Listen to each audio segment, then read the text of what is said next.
যখন আসমান ফেটে পড়বে, যখন তারাগুলো ঝরে পড়বে, যখন সাগরকে উত্তাল করে তোলা হবে, যখন কবরগুলো উপড়ে ফেলা হবে, তখন প্রতিটি মানুষই জেনে যাবে সে এখানকার জন্য কি পাঠিয়েছে এবং কি সে অসমাপ্ত রেখে এসেছে।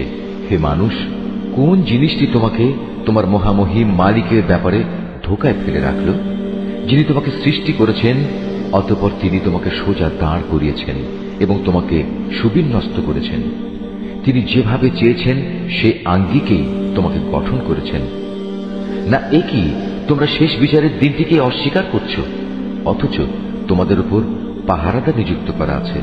এরা হচ্ছেন সম্মানিত লেখক, যারা জানে তোমরা যা কিছু করছো।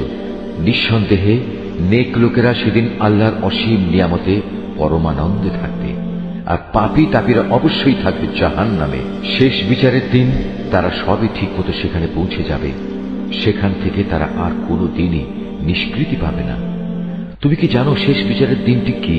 হ্যাঁ, সত্যি, যদি তোমরা সে দিনটির কথা জানতে, যেদিন কোনো মানুষই একজন আরেকজনের কাজে আসবে না, আর ফয়সালা সব ক্ষমতা থাকবে একমাত্র अल्लाह ताला हाथे।